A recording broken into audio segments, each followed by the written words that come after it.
සුබ දවසක් වේවා හැමදාම වගේ මගේ channel එකට ආදරෙන් පිළිගන්නවා. විශ්වයේ තියෙන රහස් මේවා ඔයාලට දැනගන්න හම්බ වෙන්නේ නැත්තේ. ඇයි අපිට මේවා හැමදාම රහස් වෙලා තියෙන්නේ? හැමදාම මේවා රහස් වෙනවද? ඒ රහස් අපිට දැනගන්න පුළුවන්ද? ඒ රහස් එළි වෙන්නේ අපේ ජීවිතේ මොන වගේ වෙනසක් වුණාමද කියන එක ගැන සම්බන්ධයෙන් අපි අද චුට්ටක් කතා කරමු. සීක්‍රට් මොනවද මේ අපි රහස් වෙලා අපේ ජීවිතේට තියෙන්නේ?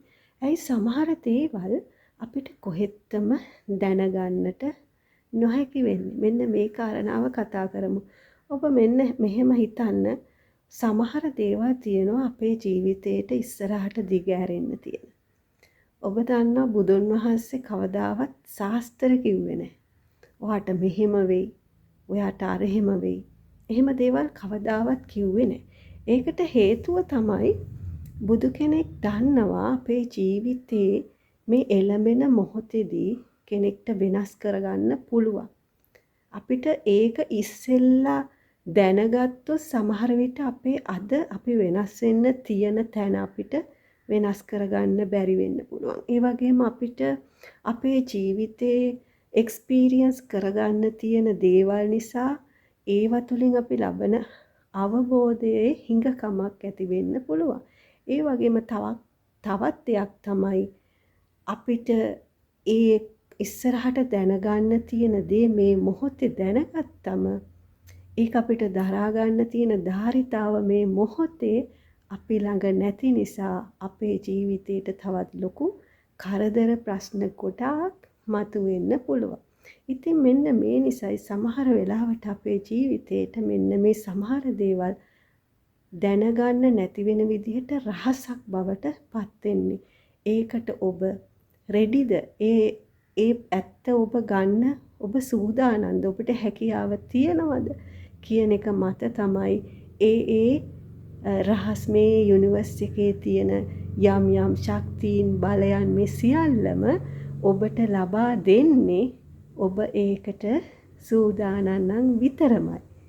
ඔබ නොදන්නවා වුණාට ඔබට මේ විශ්වයේ තියෙන බොහෝ දේවල් රහසක් හැටියට තමයි පවතින්නේ.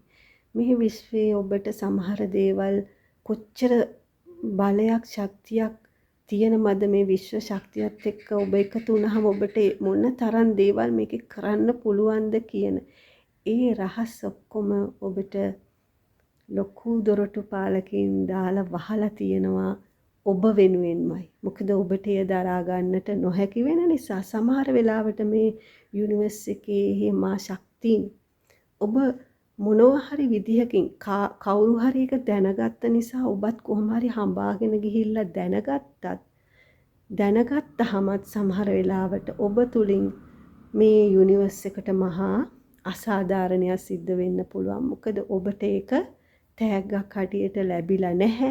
ඔබට හිමි නෑ. ඔබ අහිමි දෙයක් ඔබ කොයි විදිහින් හරි ලබා ගත්තත් වෙන්නෙම මේ යුනිවර්ස් එකේ පැවැත්මට මේ යුනිවර්ස් එකේ සාමයට සම්පූර්ණයෙන්ම පටහැනි දෙයක්. අන්න එහෙම නිසා සමහර දේවල් අපේ ජීවිතයට අපිට ලබා ගන්න කොච්චර අපි උත්සාහ කරත් ඔබ දන්නවා සමහර දේවල් ඔබට ලබා ගන්න බෑ. ඒකට හේතුව තමයි ඔබට ඒක ලබා ගත්තොත් හරියට නිකන් අර දන්නේ නැති කෙනෙකුට කඩුවක් අතට දුන්නාම හොඳට මුවහත් වෙච්ච ඒකෙන් කාට විනාශයක් වෙයිද කියලා දන්නේ නැති නිසා ඒ කඩුව ඔබට දෙන්නේ නැහැ වගේ ඒ ඔබට දෙන්නේ. ඉතින් ඒ නිසා ඔබ සමහර දේවල් ජීවිතේ ලබා ගන්න උත්සාහ කරන රැකියාවක් එහෙම නැත්නම් මොනවා හරි ඔබට තියෙන හැකියාවක් ඉදිරිපත් කරන්න මොකක් හරි දෙයකට ඔබ ඉදිරිපත් වෙනවා ඇති. ඒත් ඔබට ඒකෙන් ප්‍රතිඵලයක් ගන්න බැරි වෙලා ඇති. ඔබ හිතන ටාගට් එකට ඔබට යන්න බැරි වෙලා ඇති. ඔබ තාම එක තැන නේද කියලා ඔබට හිතෙන අවස්ථා ඇති. එහෙනම් අනිවාර්යෙන් ඒ බාධාව තියෙන්නේ ඔබට දැනගන්න යමක් තියෙන නිසා. ඔබට දැනගන්න යමක් තියෙන නිසා අපි නිකන් පුංචි සරල කාරණාවක් ගමු. ඔබ ජීවිතේ ඔබට ආස හිතෙනවා හොඳ නළුවෙක් හරි නිලියෙක් හරි ප්‍රසිද්ධ චරිතයක්. රට ඇතුලේ ඉන්න ප්‍රසිද්ධ චරිතයක් සමග ඔබට ආදර සම්බන්ධතාවයක් පවත්වන්න ඕන වෙනවා. කසාද බඳින්න ඕන වෙනවා. ඔබ කැමැත්තෙන් ඉන්නවා. නමුත් ඔබට සමහර වෙලාවට ඒකට කොච්චර උත්සාහ කරත් ඔබට හිතෙන ඇති ඔබ එයාට ගැළපෙනවා. නමුත් මට බැහැනේ මේක කරගන්න කියලා. ඒ පෙනුමෙන් ඔබට තියෙන ධානය බලය හරි මොනවා හරි දෙයකින් ඔබ එහෙම හිතුවත් ඔබට ඒක කරගන්න බැරි හේතුවක් තියෙනවා. මොකද ප්‍රසිද්ධ චරිතයක් වටා බොහෝ මිනිස්සු ප්‍රමාණයක් එයාට ඒගොල්ලන්ට ආදරය කරන මිනිස්සු ප්‍රමාණයක් ලොකු ඒ කියන්නේ ප්‍රේක්ෂකීන් ප්‍රමාණයක් ඒ අයට ඉන්නවා. ඒ අයගේ ජීවිතයේ එළියට ගියාම වෙනස්. එතකොට ඔබ ඒක හඳුනාගන්නේ නැති චරිතයක් නම් ඒ කෙනාගේ ඒ ජීවිතේට ඔබ කවදා හරි බාධාවක් වෙයි කියලා හිතෙනවනම් ඔබ බලාපොරොත්තු වෙන ඒ ආදරය සෙනෙහස ඒ විදිහටම ඔබට ලබා ගන්න ඔබ හිතන කෙනෙක් නම් ඔබට ඒක දරා ගන්න බැරි කෙනෙක් නම් ඔබට ඒ කෙනාව අනිවාර්යෙන්ම ඈඩ් කරනවා. මොකද ඒ කෙනාගේ චරිතය ඒ ජීවිතය ඔබ හිතනවට වඩා සංකීර්ණ එකක්. එතකොට ඔබට කවදාවත් ඒ කෙනාව ලබා ගන්න ඉඩක් දෙන්නේ නැහැ. එක පැත්තකින් ඔබට තියෙන ආදරය ඔබේ බලාපොරොත්තු තව එකක්. ඔබ බලාපොරොත්තු වෙන ආකාරයට ඒක සිද්ධ වෙන්නේ නැති නිසා. මේක පුංචිම සරලම උදාහරණයක්. නමුත් ඔබ සමහර වෙලාවට දන්නවා මේ අපි අහලා තියෙනවා නොයෙකුත් විදිහේ මේ විශ්වයේ ශක්තියින් තියෙන අපේ ජීවිතයට එකතු කරගන්න පුළුවන්. අපිට හිතන්න බැරි දේවල් නිර්මාණය කරගන්න ඒ ශක්තියින් උපකාරී කරගන්න පුළුවන්. නමුත් අපිට ඒ ශක්තියින් අපිට අද වෙනකොට වැහිලා තියෙනවා. ඒකට හේතුව පටු ආකල්පයෙන් අපි මෙන්න මේ දේ කරනවා කියලා ඔබ හිතුවට ඒ වගේ ශක්තියින් ඔබට ශක්තියක් වුණොත් ඔබේ සිතුවිල්ල පටු එකක් වුණොත් ඒක ඔබට මේ ලෝකයට සහ මේ විශ්වයටම සාධාරණ නොවන විදිහට ඔබේ අතින් දෙයක් සිද්ධ වුණොත් ඒ සියල්ල මහා විනාශයක් බවට පත් වෙන නිසා ඒ දේවල් හැම තිස්සෙම අහිමි වීම හැටියට ඔබට ළඟා කරගත නොහැකි දේවල් හැටියට රහස් හැටියට හැමදාම පවතිනවා. ඉතින් මේ යුනිවර්ස් එකේ බොහෝ ශක්තියින් තියෙනවා රහස් හැටියට තියෙන. ඒ දේවල් අපිට වැහිලම මේ ලෝකයට අපි එන්නේ එක එක ශක්තියින් එක එක අයට ලැබෙන්න පුළුවන්. ඒ ශක්තියින් ඒ කෙනාට ලැබිලා තියෙන්නේ ඒ අයට ඒක දුන්නම අසාධාරණයක් නොවන නිසා. ඒ ශක්තියින් ඒක තේරුම් ගන්න බැරි කෙනෙකුට දුන්නොත් එහෙම මේ යුනිවර්ස් එකම මේ මුළු මහා විශ්වයම මහා කැළඹිල්ල බවට පත් වෙනවා. ඉතින් ඒ නිසා අපිට මේ විශ්වයේ පැවැත්ම මේක කොහොම පවතින එකද මේක මොනතරම් සාධාරණව මෙහෙව ගන්න ඕනද අපේ ජීවිතය තුළ අපි විසින් ගන්න කුඩා තීරණ පුංචි තීරණ පවා මොනතරම් මේ යුනිවර්ස් එකට බලපානවද අපිට එහෙම ශක්තියක් අපේ ජීවිතයට දුන්නොත් ඒක කොච්චර විනාශයක් බවට පත් වෙනවද අපි ඒක නොදැන භාවිතා කරොත්. අන්න ඒ අනුව තමයි අපිට මේවා රහස් බවට පත් වෙලා තියෙන්නේ. අපි එච්චර එහාට යන්නේ නැතුව අපි කතා කරමු අපේ ජීවිතය තුළ.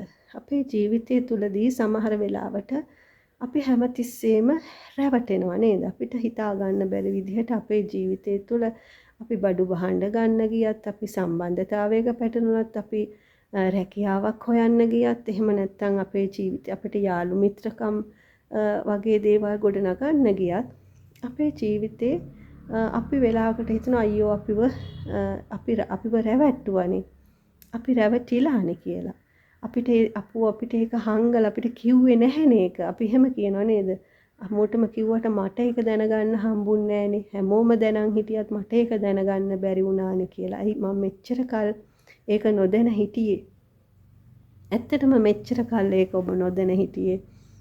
ඔබට ඒක දරා ගන්න පුළුවන් වෙනකන් සමහර වෙලාවට ඔබ හිතන්න සමහර රහස් ඔබට දැනගන්න හම්බ වෙන්නේ ඔබට කොහොම හරි ඔබ ඒක ඕනකමින් කොහොම හරි හොයලා දැනගත්තට පස්සේ ඔබ කොච්චර කම්පා වෙච්ච අවස්ථාවල් ඇතිද? ඔබ මේ රහස දැනගත්තට පස්සේ ඔබ වේදනාවට පත් වෙලා ඇතිද? ඔබට නොදැනගෙන යුත්තක් ඔබ දැනගත්තට පස්සේ નિરાයාසයෙන් නොලැබෙන දෙයක් ආයාසයෙන් ලබා ගත්තාම ඔබට දැනෙන වේදනාව නිසා ඔබ මොනතරම් පැටලිලි ප්‍රශ්න කරදර වලට මුහුණ පාලා ඇතිද? ඔබේ දිහා අපව හැරිලා බලන්න.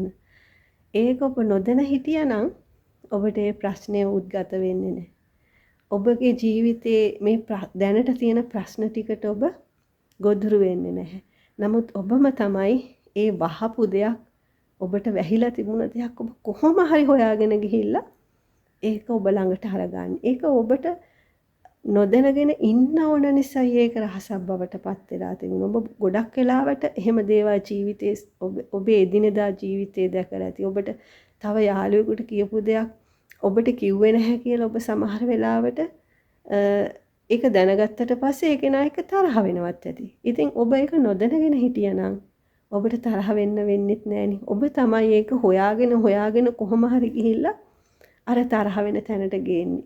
ඒ තරහ වීම කෝපය කියන්නේ අපේ ජීවිතයට අවශ්‍ය දෙයක් නෙමෙයි. අපි හැමතිස්සෙම අපේ ජීවිතය තුළ සාමයෙන් අපේ සිතුවිලි බොහොම නිවුණු ස්වරූපෙන් තියාගන්නටයි අපිට උත්සාහ කරන්න ඕන. මොකද ඒක තමයි අපේ ජීවිතයට අවශ්‍ය දේ. අපිට මේ ලෝකයේ තුල වටපිට හැම දෙයක්ම අපේ ජීවිතයට අරගෙන අපි තමයි ඇවිලෙන්න උත්සාහ කරන්නේ. අපි තමයි අනවශ්‍ය දේවල් එක්ක පැටලි ඌමනාවෙන් අපිට අනවශ්‍ය දේවල් එක්ක අපි පැටලෙන්නේ. අපි බලන්න අද දවසේ ගත්තහම උදේම නැගිටලා ඔබේ දුරකථනය අතට අරගෙන ඔබ නිවුස් බලනවා, අර ප්‍රශ්න බලනවා, මේ ප්‍රශ්න බලනවා. ඔය එකක්වත් ඔබ නොදැනගෙන හිටියනම් ඔබේ දවස ඔබට පුදුම ලස්සන විදිහට ආරම්භ කරන්න පුළුවන්. කුණු ගොඩවල් ටික ඔබ අරගෙන ඔබ ඇවිලෙනවා. දැන් මෙහෙම වෙයිද? දැන් අයියෝ බලන්න අපි ප්‍රශ්න ටික හොයලා අරගෙන ඒ ප්‍රශ්න වලට අපි පනිනවා. පැනලා ඉවර වෙලා අපි ඇවිලෙනවා. ඒක නේද වෙන්නේ? අපිට දැනගන්න ඕන නැති දේවල් අද වෙනකොට අපි දන්නවා අන්තර්ජාලය ඔස්සේ අපිට ඔක්කොම දැනගන්න වෙනවා. ඇතැම් විට අපේ ජීවිතවල ඉස්සර කාලේ හිටි මිනිස්සු කාලෙත් ඔය වගේ දේවල් අනන්ත වෙලා ඇති. හැබැයි ඒ කිසිවක් ඒගොල්ලෝ දන්නේ නැති නිසා බොහොම සාමකාමීව යාළගේ ජීවිතය යාළ ගත කරන්නේ නැති. අපි හැම නෙවෙයි අපි තියෙන ඔක්කොම දේවල් නිවුස් ටික බලනවා අර මෙහෙම වෙලා ඇත්තටම සමහර දේවල් අපි දැනගත්තයි කියලා අපිට කිසිවක් වෙනස් කරන්නත් අපි කරන්නේ ලත වෙන ඒකට බය වෙලා. දැන් එල් නීනෝ කියනවා අරක කියනවා මේක කියනවා. තාම මේක ආවෙත් නැහනේ. එනකන්වත් ඉන්නේ නැතුව අපි ඒක අරගෙන ඇවිලෙනවා. නේද? බෝ එකක් තිබුණ යුද්ධයක් තිබුණා. යුද්ධ නිසා මිනිස්සු ඇවිල්ලා බලාපොරොත්තු වෙනවා එක නිවුස් දාලා මෙහෙම වෙයි ඒක අවුල ගන්න උත්සාහ කරනවා. ගිනි ටික කොහොම හරි මේ කෙනෙක් කටින් හරි පිඹින්න තමයි ඒ වගේ channels වල අර දාලා මිනිස්සුන්ට ඒ ගිනි පත්තු කරනවා තව. ඒක නිවෙන්න කියලා ඔය channels වල ඔක්කොම එකතු වෙලා කවුරුත් කතා කරන්නේ මේ යුද ගින්න නිවෙන්න අපි මොනවා හරි දෙයක් කරමු. අපි මේ වගේ දෙයක් කරමු, මේ වගේ ප්‍රාර්ථනාවක් කරමු. ඒක දැක්ක ගමන් තව මිනිස්සුන් අහුලලා ඒක බලලා මිනිස්සුන්ගේ හිත අහුලන්න. ඒකට තමයි මිනිස්සු දාවෙන්නේ. ඉතින් ඒ නිසා සමහර දේවල් අපි දැනගන්න නැතිව ඉන්නකොට අපිට හරි සාමයක් තියෙනවා. බලන්න පුංචි ළමයිට මොනවත් දන්නේ නැහැ. හැබැයි ඒගොල්ලෝගේ ඌමනා එපාකම් නිසි වෙලාවට ලැබෙනව නේද? ඒගොල්ලෝ ඒවා දන්නේ නැති නිසා. ඉතින් ඒ නිසා අපිට ආරාධනා කරන්නේ අපි කුඩා දරුවෙක් වගේ වෙන්න කියලා. මේ විශ්වයේ රහස් අපි දැනගෙන ඇත්තටම වැඩක් නැහැ. මොකද මේ විශ්වයේ රහස් හොයලා අපි ඔක්කොම හොයාගත්තත් වැඩක් නැහැ. මේක හොයලා ඔක්කොම අපිට කියලා දීපු කෙනෙක් ඉන්නවා. මේක හොයන්න බෑ. හැබැයි ඔබට දිගහැරෙන දෙයේදී ඔබට ජීවිතේ ඔබට යම් කිසි රහසක් ඔබ මෙච්චර කල් නොදැනගත්ත දෙයක් ඔබ දැනගත්තම ඔබේ හිතේ දැනෙන දේ ගැන ඔබ කල්පනාවන්ත වෙන්න. ඒ මොහොතේදී ඔබේ හිත දැවෙනවද, තැවෙනවද නැත්නම් ඔබට මේ හැම දේ දැනගනිද්දි ඔබේ සිත නිවලා ඉන්න පුළුවන්ද? මෙන්න මේ කාරණාවයි වැදගත්. එතකොට ඔබේ සිත නිවෙන්නේ නැත්නම් ඔබ තේරුම් ගන්න ඕන හොඳයි මේ කාරණාව මෙච්චර කල් හැංගිලා තිබුණේ මං වෙනුවෙන්මයි. මට මේක දරා ගන්න බෑ. මම මේක දැනගත්තාම මෙහෙම කෝප වෙලා මේ වගේ ප්‍රශ්න ගොඩක් ඇති කර ගනී කියලාමයි මේක වැහිලා තිබුණේ. එහෙනම් මම මොකද්ද මේ කරගත්ත මෝඩ වැඩේ? එහෙනම් මේක අපි තේරුම් ගන්න උත්සාහ කරන්න ඕන. සමහර දේවල් අපේ ජීවිතේට දැනගත්තට පස්සේ අපිට තේරුම් ගන්න පුළුවන් වෙනවා නම් අපිට ඇවිලෙන්න උවමනාවක් වෙන්නේ නැහැ. ඉතින් මේ විශ්වයේ තියෙන රහස් අපිට දැන් බැහිලා කියලා කියනවා. අපි ඒව හොයන්න උත්සාහ කරනවා. අපි විශ්වයේ ඒ බැහිච්ච දේවල් කිසි දෙයක් අපි හොයලා වැඩක් නැහැ. අපි කතා කරනවා රාවණාට මෙච්චර දේවල් කරන්න පුළුවන් වුණා, එච්චර දේවල් කරන්න වුණා. අපිට කරගන්න බැහැනේ කියලා. මොකද රාවණාට ඒවා කරගන්න පුළුවන් වෙන තැනට ලැබුණේ ඔහු අතින් විනාශයක් නොවන නිසා. අදට ඒක වැහිලා තියෙන්නේ අද ඉන්න මිනිස්සුන්ට ඒ වගේ ශක්තියක් තිබුණොත් බොහොම පටු ආකල්ප තියෙන්නේ. ඒ නිසා බොහොම විනාශයක් සිද්ධ වෙන නිසායි අද ඒ වගේ ශක්තියින් මිනිස්සු තුරට ගලා එන්නේ නැත්තේ. එහෙනම් අපි බලන්න ඕන අපිට නැති රාවණාට තිබුණු ඒ හිත මොකද්ද? එයාගේ හිත මොන වගේ පැවැත්මන් තුල එයා ජීවත් වුණාද? එයාගේ උතුම් ගතිගුණය මොකක් වෙන්නේ නැතිද? අන්න ඒ தත්ත්වයට අපිටපත් වෙන්න පුළුවන් නම් අපිට පුළුවන් වෙනවා එහෙනම් ඔන්න ඒ ශක්තියින් අප වෙත ළඟා කරගෙන නැවතත් ඒ වගේ යුගයක් බිහි කරන්න. ඉතින් අපි බලන්නේ ශක්තියින් කොහොමද අපිට ගන්න පුළුවන් මොකක් හරි භෞතික විදිහක් තියනවද? ඒක තමයි අපි හොයන්නේ. එක භාවනාවල් කරනවා, එක දේවල් කරනවා. ඒවා තුලින් අපිට ගන්න පුළුවන්ද? රාවණාගේ ශක්තිය අපිට කොයි විදිහට ගන්න පුළුවන්ද කියලා. ඇත්තට මේ ශක්තියින් ගොඩාක් ශක්තියින් ඔබේ ජීවිතයට එකතු වෙන්නේ. ඒ ශක්තියින් දුන්න කෙනා ඒ ශක්තියින් නොමනා විදිහට භාවිතා කරන්නේ නැහැ කියලා මේ යුනිවර්ස් එකට ස්ථිරම අදහසක් තියෙනවා. ස්ථිරවම දැනගැන්මක් තියෙනවා. ඒ දැනගැන්ම තුලයි මේ යුනිවර්ස් එක යාට තෑගි පිරිනමන්නේ. ඉතින් ඔබේ ජීවිතේටත් අවශ්‍ය හැම තෑග්ගක්ම ඔබට දැනට දීලා තියෙනවා. ඒ ඔබේ පැවතුම් ක්‍රමයේ අනුව ඔබ ජීවත් වෙන ඔබ හිතන පතන විදිහ අනුව තමයි ඔබට ඒ සියල්ල ලැබිලා තියෙන්නේ. එහෙනම් ඔබ හිතන පතන විදිහ නිසා තව කෙනෙකුට දුකක්, කරදරයක්, ප්‍රශ්නයක් ඇති වෙනවද? ඔබ හිතන පතන විදිහ නිසා ඔබට දුකක්, කරදරයක් නැතුව ඔබ ඉන්නවද? ඒකත් වඩාත්ම වැදගත්. අනිත් කෙනා වගේම ඔබටත් එහෙම තියෙන්න ඕන. මෙන්න මේ දෙකම හරියට තියෙනවා නම් ඔබට ඒ රහස් මුකුත් හොයන්න ඕන වෙන්නේ නැහැ. ඒ රහස් දොරටු ඔක්කොම ඔබට හැරිලා ඔබ වෙත ඒවා ළඟා වෙනවා. එතකොට ඔබ වෙත ඒවා ළඟා වෙද්දි ඔබ ඒවා හැබැයි ඔක්කොම ගන්නෙත් නැහැ. මොකද ඔබ දැනුවත් ඒ වෙනකොට. ඔබ දැනුවත් වුණාට පස්සේ ඔබ දන්නවා මේක මම කොයි විදිහට මොන අවස්ථාවේදීද භාවිතා කරන්න ඕන. මේක මම කොච්චර දැනන් හිටියත් මෙන්න මේ අවස්ථාවේ මම භාවිතා කරන්න හොඳ නැහැ. අන්න මේ දැනගැන්ම ඔබේ ජීවිතයට ආවට පස්සේ ඔබට ඉබේම මේ සියලු රහස් දොරටු ඔබ වෙත විවර වෙනවා. ඉතින් ඒ නිසා මේ විශ්වයේ බොහෝ රහස් දොරටු ඔබට වැහිලා තියෙන්නේ. අන්න ඒ නිසා ඒව අරගන්න ඔබ නිසි ක්‍රමයක්, නිසි ජීවන පටිපදාවක් ඔබේ ජීවිතය තුළ තියෙන්න ඕන. ඒක තුළ ඔබට මෙන්ම අනිත් කාටද යහපත සහ සැනසීම තියෙන්න ඕන. ඒ තුලයි අපිට මේ දොරටු ඔක්කොම විවර වෙන්නේ. ඉතින් මුදල් ලැබෙන්නෙත් ඒ වගේ, ඔබට රැකියාව ලැබෙන්නෙත් ඒ වගේ. ඒ හැම දෙයක්ම ඔබට ලැබෙන්නේ ඔබට සුදුසු විදියට. ඔබට ඒක දුකක් නම් ඔබ තේරුම් ගන්න ඕන දේ. එහෙනම් මට අර විදිහ රැකියාවක් මට නොලැබෙන්නේ. මට මේ විදිහට මුදල් නොලැබෙන්නේ මගේ මොකක් හරි අඩුවක් තියෙන නිසා තමයි. එහෙනම් හොයන්න මොකද්ද මගේ තියෙන අඩුව? මොකද්ද මං ගාව නැති ඒ ක්වොලිටිය? ඒ පුද්ගලයා ගාව තියෙන ඒ වගේම මං ගාව නැති දේ. අන්න ඒක හෙව්වොත් ඔබට ඒ දොරටු තියෙන තැන් හොයන්න ඕනේ. අනිවාර්යයෙන් මේ හැම දොරටුවක්ම ඔබට ඇරෙනවා. එහෙනම් ගිහින් එන්නම් මේ විශ්වයේ ඔබට සුදුසු, ඔබට උවමනා හැම දොරටුවක්ම ඇරෙන්න කියලා ප්‍රාර්ථනා කරනවා. ඒ සඳහා ඔබව වෙනස් වෙන්න ඕන තැනදී ඔබට වෙනස හඳුනා ගන්න පුළුවන් වෙන්න කියලා ප්‍රාර්ථනා කරනවා. ගිහින් එන්නම් හැමදාම වගේ හදවතින්ම ආදරේ.